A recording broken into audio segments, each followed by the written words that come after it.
Assalamualaikum warahmatullahi wabarakatuh.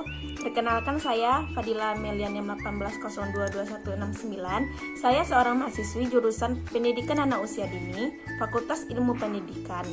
Saya akan membuat video untuk memenuhi tugas mata kuliah anak usia dini dengan dosen pengampu, Ibu Dr. Neni Mahyudin, MPD. Nah, teman-teman, pada kesempatan kali ini kita akan membahas tentang kekerasan dalam rumah tangga terhadap anak. Kekerasan dalam rumah tangga disingkat dengan KDRT adalah tindakan yang dilakukan di dalam rumah, baik suami, istri maupun anak, yang berdampak buruk terhadap keutuhan fisik, psikis, atau keharmonisan hubungan yang tercantum dalam Pasal 1 Undang-Undang Nomor 23 Tahun 2004 tentang penghapusan kekerasan dalam rumah tangga atau Undang-Undang PKDRT. Seringkali korban juga mendapat perlakuan negatif atas apa yang menimpanya, apalagi kasus yang menimpanya berupa kekerasan seksual. Ada saja yang beranggapan kekerasan seksual yang terjadi karena penyebab perempuan berbusana tidak baik. Hal mendasar dari tindakan kekerasan semacam ini adalah kontrol sosial yang lemah serta kekurangan penghargaan atas hak-hak pribadi. Terlebih sulit jika contoh kasus adalah KDRT, di mana perempuan seringkali menjadi korban.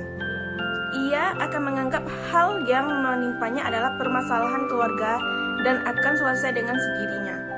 Sayangnya, yang selanjutnya terjadi tidaklah demikian.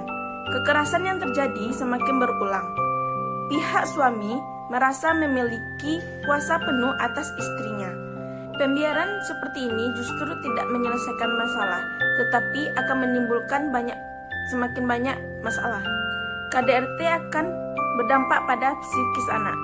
Anak akan mendapat goncangan psikis, terlebih jika ayah si anak melakukan kekerasan di depannya. KDRT juga akan berdampak pada sisi psikis anak. Anak akan mendapat goncangan psikis, terlebih jika ayah si anak melakukan kekerasan di depannya. Hal ini akan membuat anak menjadi pribadi yang murung, memiliki rasa percaya diri rendah, juga pesimistik. Selain itu, hal juga berkaitan dengan orientasi ke depan si anak tentang pernikahan itu sendiri. Dampak kekerasan dalam rumah tangga terhadap anak adalah yang pertama, luka fisik. Luka fisik bagi mereka yang mengalaminya. Kekerasan fisik ini meliputi memar, luka terbuka, patah tulang, terkilir, kelelahan kronis, dan nafas pendek. Anak yang sudah berada di usia sekolah kemungkinan akan melawan ketika diserang baik sengaja ataupun tidak disengaja. Yang kedua adalah trauma emosional dan psikologi. Anak yang tinggal dalam kondisi ini mengalami kekerasan dalam rumah tangga umumnya akan mengalami trauma emosi dan psikologi sebagai dampak dari perasaan takut selama berada di rumah. Anak yang menyaksikan kekerasan dalam rumah tangga umumnya memang memiliki masalah perilaku atau emosional yang serupa dengan yang dialami akibat dari trauma masa kecilnya. Yang ketiga adalah depresi. Anak yang menjadi saksi atau bahkan korban kekerasan dalam rumah tangga akan mengalami masalah mental seperti depresi atau stres yang berlebihan. Yang keempat, perilaku yang tidak wajar. Perilaku yang tidak wajar tersebut diantaranya adalah sering berbohong, mencuri, berkelahi, hingga aksi bully yang kemungkinan besar terjadi di sekolah karena pola interaksinya yang buruk. Yang kelima adalah masalah makan dan tidur. Efek negatif paling potensial yang terjadi ketika anak masih dalam usia balita dan menyaksikan atau merasakan sendiri kekerasan dalam rumah tangga terjadi dalam dirinya adalah dengan menangis dalam momen tertentu.